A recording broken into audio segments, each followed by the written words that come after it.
थोड़ा सा समय हमको और दे दीजिए प्रभु। अभी भी ये फैसला हुआ नहीं है पूरी तरीके से। पार्टी ने अपनी बातों को रखा। पार्लियामेंट्री बोर्ड में विधिवत तरीके से इन तमाम विषयों के ऊपर चर्चा नहीं हो जाएगी।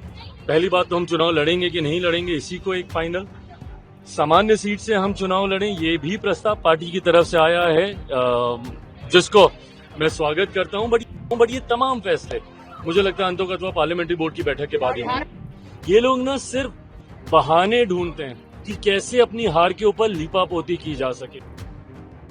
बिहार में इस साल के अंत में विधानसभा का चुनाव होना है। ऐसे में राजनीतिक पार्टियां अब हरकत में आ गई हैं। चुनावी दौरा भी चालू हो चुका है। चिराग पासवान को लेकर के बड़ी खबर सामने आई है कि वह केंद्र की सत्ता से हटकर अब बिहार की राजनीति में कदम रखने वाले हैं, जिसको लेकर के अब कवायद भी तेज हो चली है। चिराग पासवान की पार्टी के तरफ से भी बयानबाजी तेज हो चली है और पार्टी की तरफ से जो बयान आया था, कहा गया था कि चिराग पासवान विधानसभा का चुनाव लड़ेंगे। हालांकि सीटों का चयन अभी नहीं हुआ है कि वो बिहार में किस सीट से चुनाव लड़ेंगे, लेकिन चिराग पासवान का एक बयान सामने आया है जिसने चौंका दिया है।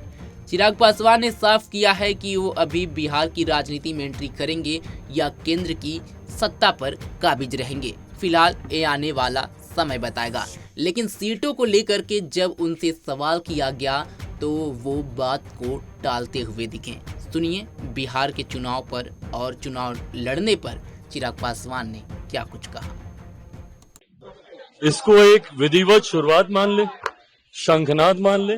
विधानसभा चुनाव को लेकर आने वाले दिनों में पार्टी लगभग 7-8 और ऐसे कार्यक्रम आयोजित करेगी। इसकी सोच 4-5 जिलों का एक समूह बनाकर उस जिले में संगठन के माध्यम से एक बड़ी सभा करना है।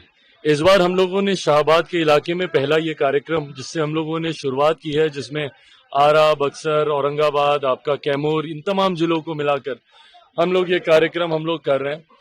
उम्मीद करता हूं कि ये शुरुआत है और आने वाले दिनों में लगभग 7-8 और ऐसे बड़े कार्यक्रम होंगे जिससे हम अपनी डबल इंजन की सरकार की बातें जनता तक पहुंचा सकें।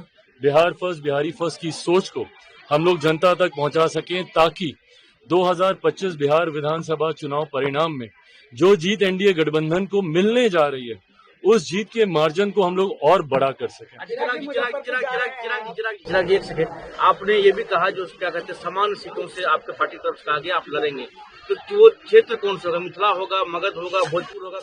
थोड़ा सा समय हमको और दे दीजिए प्रभु। अभी भी ये फैसला हुआ नहीं है पूरी तरीके से। पार्टी ने अपनी बातों को रखा, बट जब तक पार्लियामेंट्री बोर्ड में विधिवत तरीके से इन तमाम विषयों के ऊपर चर्चा नहीं हो जाएगी, पहली बात तो हम चुनाव लड़ेंगे कि नहीं लड़ेंगे, इसी को एक फाइनल। सामान्य सीट से हम चुनाव लड़ें, ये भी प्रस्ताव पार्टी की तरफ से आया है, जिसको मैं स्वागत करता हूं। बट ये तमाम फैसले मुझे लगता है अंतोगत्वा पार्लियामेंट्री बोर्ड की बैठक के बाद ही होंगे। राहुल जी ने बहाना तैयार कर लिया है बिहार चुनाव हारने का। दिक्कत यही है इनमें, ये लोग ना सिर्फ बहाने ढूंढते हैं कि कैसे अपनी हार के ऊपर लीपापोती की जा सके। कभी आत्ममंथन चिंतन नहीं करेंगे। इनको अपनी पार्टी में जयचंद दिखते हैं पर उस पर कार्रवाई नहीं करेंगे। इनको सिस्टम में दोष दिखता है, बट जब खुद सत्ता में होते हैं तब कार्रवाई नहीं करते।